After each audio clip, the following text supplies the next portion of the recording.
intérêt supérieur de la patrie, commande à tous les Français libres de continuer le combat.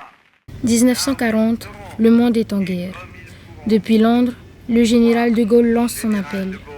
Dans nos îles du Pacifique, cet appel traverse l'océan et résonne dans le cœur des jeunes océaniens.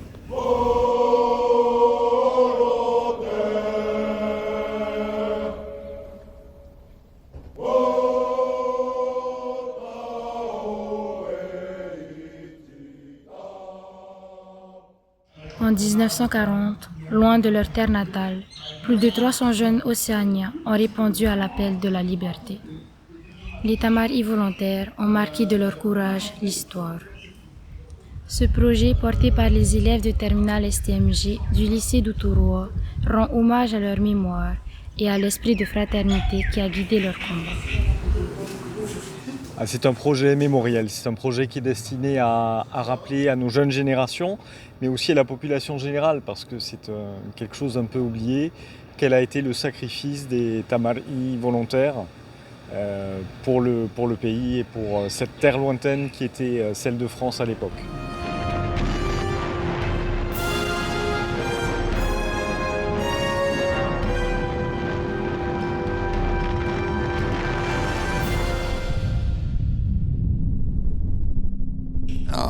Mon Dieu.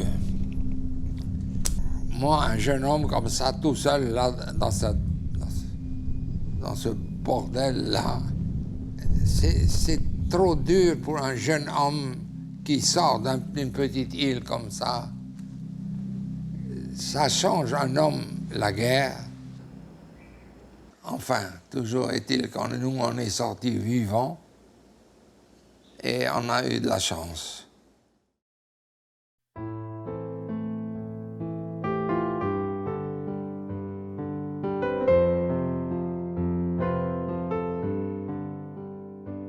Areatea, cette mémoire doit se transmettre de génération en génération.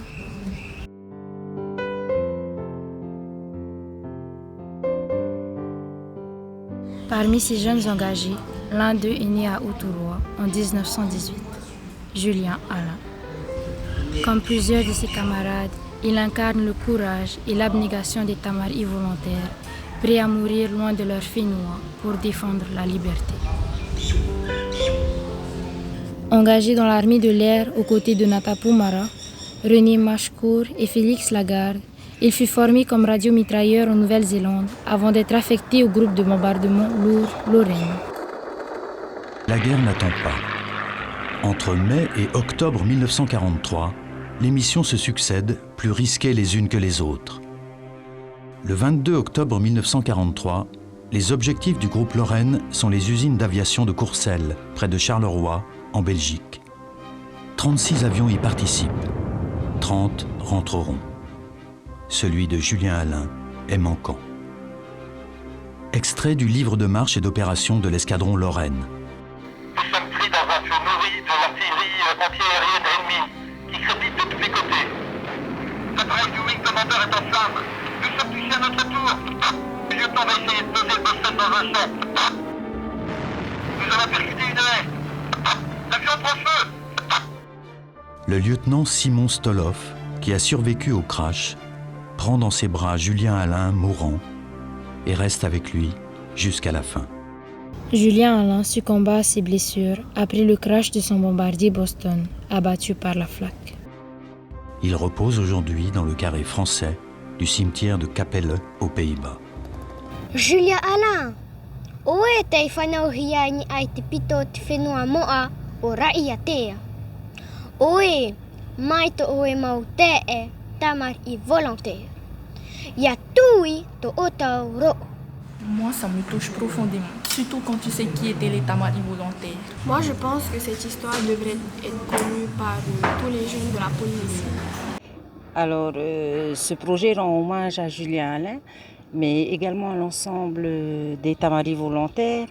Donc, il me tient effectivement à cœur, tout simplement parce que Julien Alain est le fils de mon arrière-arrière-grand-mère. Et donc, pour moi, ça va plus loin qu'un projet pédagogique. Quelque part, c'est vraiment une reconnaissance non seulement du travail qui a été fourni, mais aussi de cette transmission de mémoire, parce que très peu de jeunes connaissent l'histoire de nos tamaris volontaires. Et là, cet appel à projet a vraiment été le fait déclencheur pour pouvoir transmettre cette mémoire. Aujourd'hui, nous nous souvenons. Demain, nous transmettrons. Marururua, Julien Alain. Marururua, Tamari volontaire.